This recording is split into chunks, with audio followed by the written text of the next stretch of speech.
Welcome to the Core Women Podcast, the place for women entrepreneurs, authors, and self-starters looking to build community and gain valuable insights through expert interviews with women at the top of their game. Join your host, podcaster, producer, expert coach, entrepreneur, and author, Dr. Summer Watson, as she aims to inspire and empower you through these candid conversations. Lean in and embrace the journey. It's time to start the show. Here's your host, Dr. Summer Watson.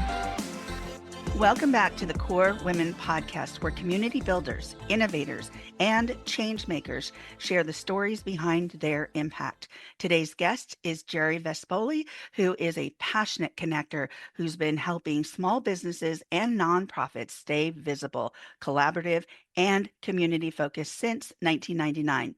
As the founder of Collaborative Marketing Services and the creator of Hour of Power Speed Networking, HOP, Jeri has transformed the way professionals from students to CEOs connect with purpose and efficiency. Her mission? To solve the common challenges of time, visibility, and meaningful networking with fresh, practical, and collaborative solutions. If you're tired of stale networking events and want to learn how to build authentic relationships that actually grow your business, this episode is for you. Welcome, Jeri. Thank you so much, Summer. Thank you for having me on your podcast. I'm honored. Oh, thank you so much. It is a pleasure. Before we dive into the professional aspects of your journey, if you could describe your life to this point in one word, what would that word be and why? There's so many words, but I'm going to choose themify because it's a word that I coined. And themify means to be about, focus on, or relate something to other people. So it means be about them, basically, not yourself. And it really comes from my decades in marketing, learning how important it is to connect with other people emotionally in terms of what they want and need. People really want to hear what's in it for me. You know, the old play it on station WIIFM. And that translates to every aspect of our lives. I once read that if you are in a couple, whatever kind of relationship it is, that if you're focused on their needs and they're focused on your needs, you're both taken care of, right? So it's when we focus ourselves on other people that we tend to communicate better, we get better results, we are more valued, we're more listened to. So we serve ourselves that way and we serve other people in the process. So themify is my word. Well, that is one I certainly haven't had on this podcast thus far. So thank you for that new word. How interesting. It is so much about the other. That's why I also love this podcast because it's about every guest. It's about what they're doing, their evolution, their journey. So you've been supporting local businesses and nonprofits for over 2 decades. What originally inspired your passion for helping others connect and thrive? I think early in my career, I was identified as a problem solver, and that stuck. My bottom line why has always been how can I make things easier, faster, better in some way? And I've been very lucky in my career. I worked with really great mentors when I had professional positions with companies, not my own. And one of the first experiences I had was working with really small mom and pop businesses. And they're the kind of people who, when you help them with their business, they hug you. They don't just thank you. And my heart went out to them because they're the people who are the backbone of the local economies. They hire people, they pay them well. Typically, they are the people who are staying in business because they love what they do and they have a passion for it and they love the people they work with, not because they want to just make money. And so I really loved working with those people, but they had limited budgets, limited time. They were wearing so many hats.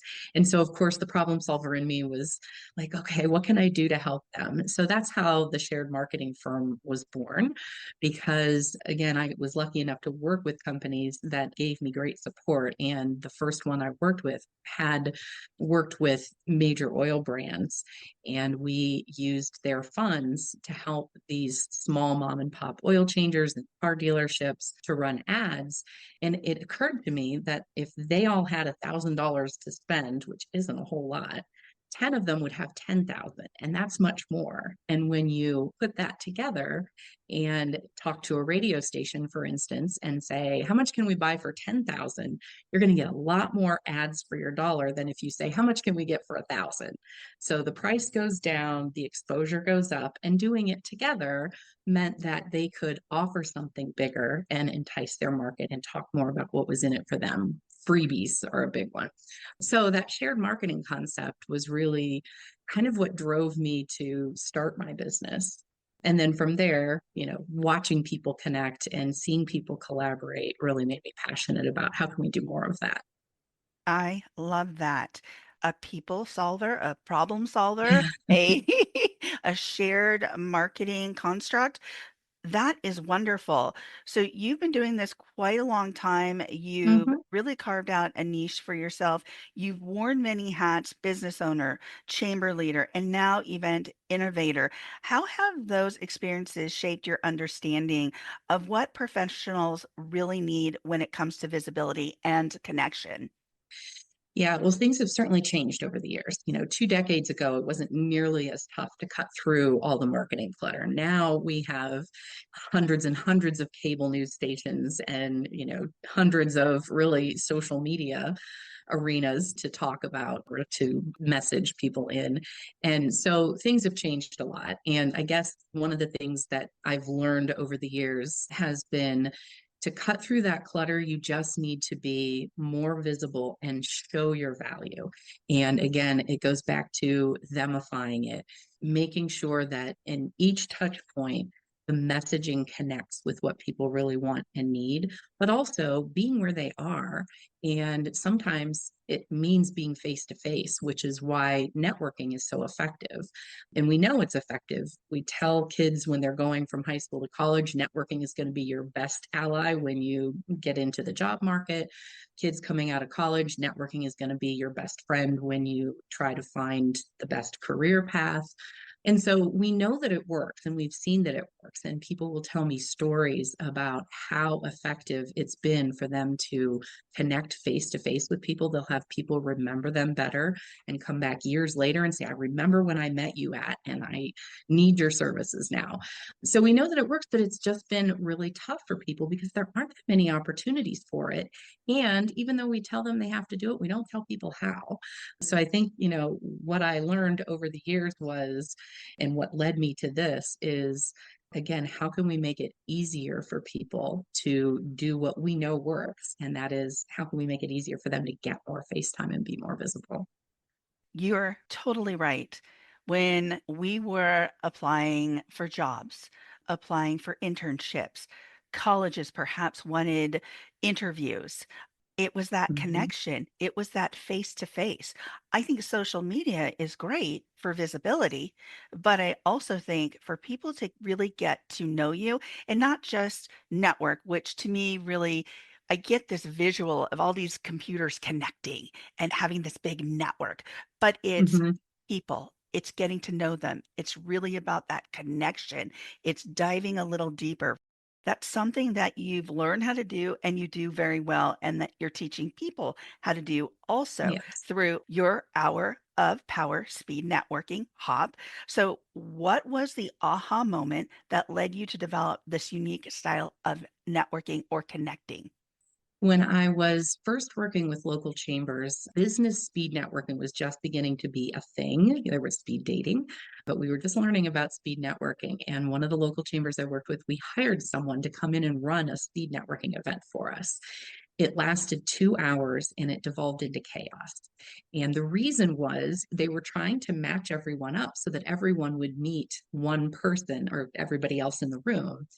Traditional speed networking had always been you move in lines, and one line would meet the line across from them, but they wouldn't meet the people next to them, and neither would the line across from them. So it had its drawbacks, and people would walk away frustrated.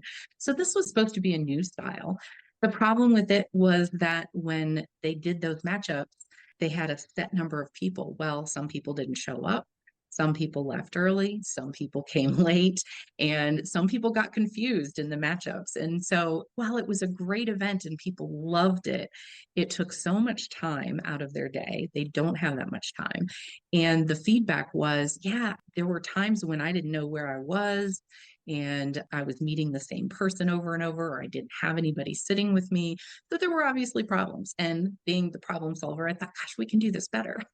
So it took a little while for me to figure out a method that works, but that was the motivation.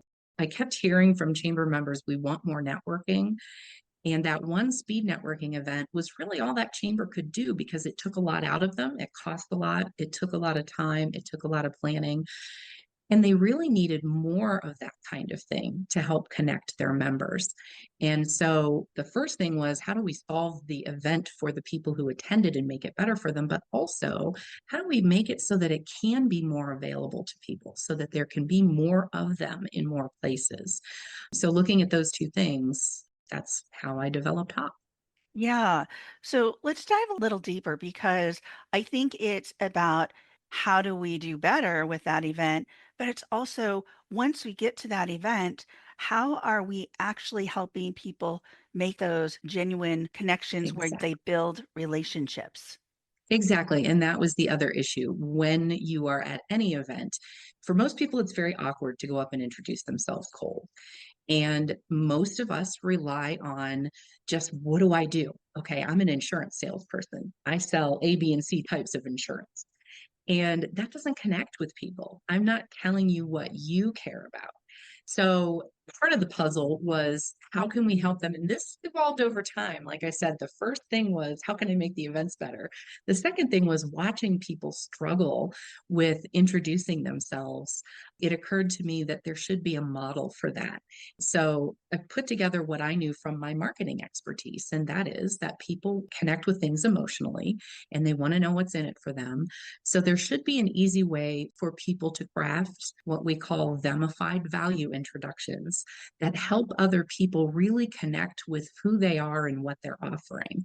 And that theme was something that we used in our very first HOP events. So the themified value introduction is identify the pain that your market has or the desire that they have. Identify how you uniquely solve it, but in terms of them. So instead of saying we do A, B, and C, say our clients rely on us for, or people love that they can get this. It helps our brains connect emotionally because they're not hearing we do this. That makes us tune out. When they hear somebody like them or they can get this benefit, they tune back in.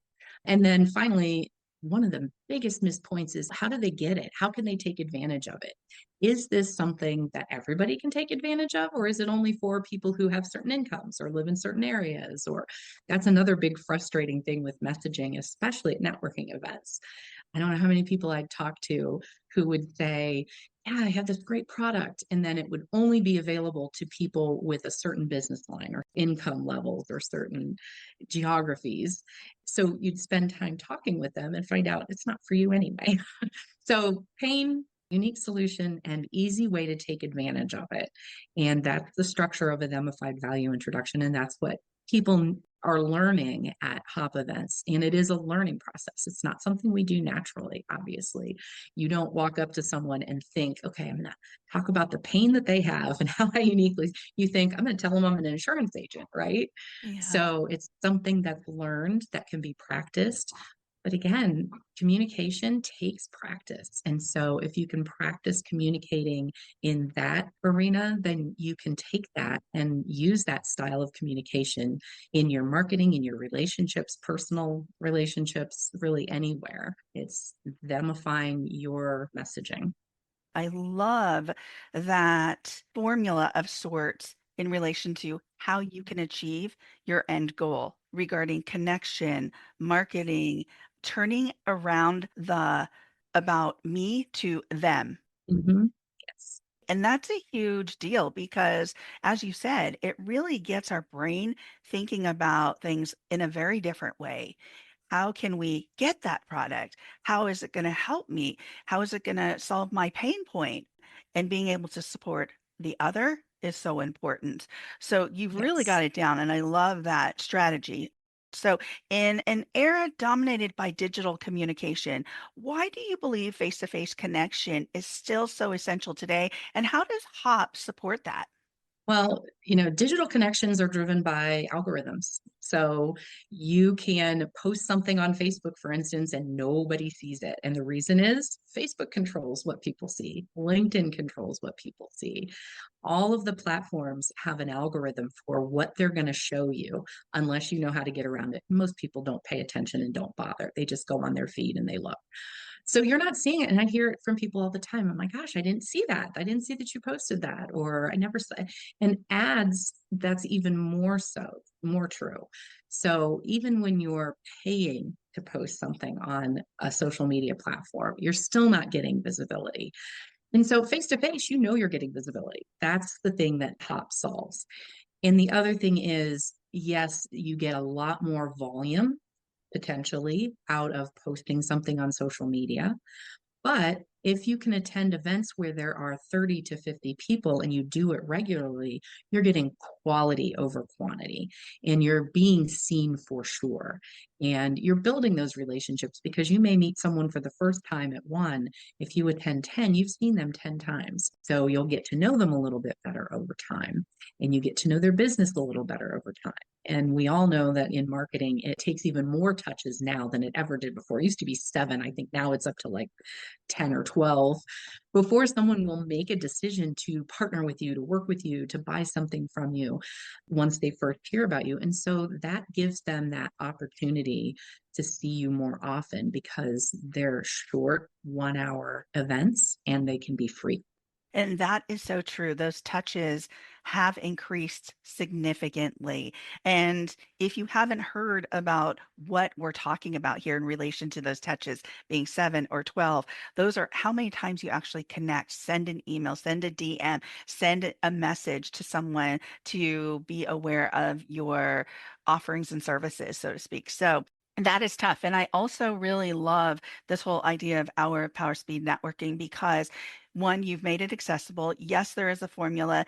Three, it's about really connecting, relationship building. And that's not something you get with a single post or multiple posts on a platform. That's not building relationship. That's telling people what you do essentially. But how are you building that relationship unless you are reaching out to those people who have liked your post or who have, and again, there is a strategy to that as well. But you had mentioned something that this Mhm. is accessible, that Hop is accessible. Tell us more about how people can access this speed networking. Before the pandemic, we had events going in my local area, and now people can license the events and run them themselves because they are so easy to run. So, whether you're a local chamber of commerce or a local business professional, you can join with other local business professionals and say, hey, I want to have a regular monthly HOP event. As a chamber, you can run HOP events for your chamber members and local business professionals, and it is so easy to set them up. They can be set up in 5 minutes or less. Everyone who attends will meet each other in an hour or less, and it's for up to 50 people. They can be done live or virtually. So they're accessible because they are very, very easy to run, very easy and comfortable to attend, and there's a formula behind them, and they can be very frequent because of how easy they are. Oh, fantastic. So if someone wants to have an event, they can set up their own. So they can connect with you, they can Mhm. talk with you about how to do this, and they can set up their own. You also have live events in your area. And I know I was just recently connected with somebody who is having one in San Diego. So Yes, yes, So yeah, I know that they're happening all over, which is very yes. exciting for you. I love what you're doing.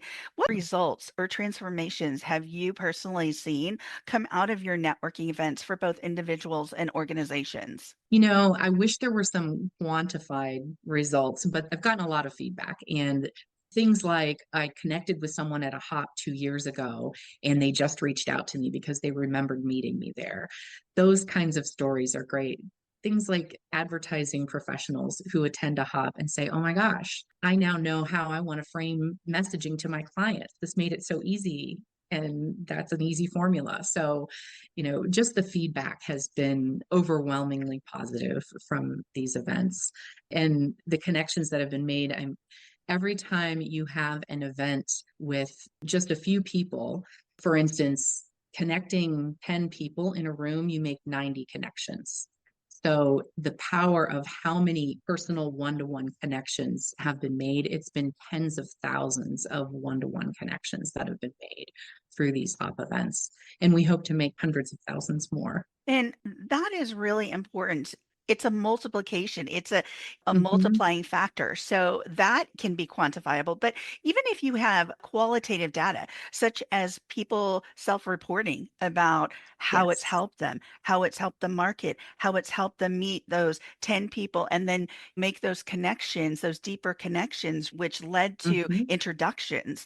That is huge. It's like the pebble in the water where you get those concentric circles where it just keeps spreading. Yes. And when you meet somebody in person or when you have a phone call where you really engage and get to know one another, that intimacy of sorts is so different Mhm. than just a social media post. It goes a lot further because guess what? You're invested in each other. Yes. Love this idea. Love what you're doing in community. We've covered quite a bit. As we come to the close of the interview, what is one tip you can share for someone who wants to grow their network but doesn't love traditional networking? I think, there are so many opportunities to find things to attend that are more comfortable. You can start with some online virtual events, and there are many, many of them, some of them free. Obviously, I would encourage people to start or attend a hop because they are structured, so that makes them more comfortable. They are built for introverts, for people who don't like networking. So that would be my choice. But join a group of people that are like-minded and just start talking with them. It can be even a close-knit group. There are tons of women's groups out there that make networking seem more comfortable. They're more of a friends group. And through that, you can build your confidence and build connections. So I would say just join something. You can go to Eventbrite, Meetup, or Hop Networking and find an event there or start an event. Thank you so much. Thank you, Jeri, for joining me on the Core Women podcast today. Thanks for having me. You have a great day. You too. You can follow Jeri Vespoli at Jeri Vespoli at Hour of Power Networking on LinkedIn and on Facebook at Hop Networking Events. Thank you for joining us on the Core Women podcast with Dr. Summer Watson. We're so glad you're here and would love to connect more with you. Find us on Instagram, Facebook, and YouTube at Core Women and on Twitter at Core Women 1. For more about Core Women and Dr. Watson, visit corewomen.com. Want more support and resources for amazing women like you? Great! Join Dr. Watson and Jen Fontanilla at the Life, Love, and Money Collective, a Core Women production that aids in understanding the key traits that might be getting in the way of living a life that you are absolutely passionate about. Connect with Summer and Jen and find out more at thelifeloveandmoney.com.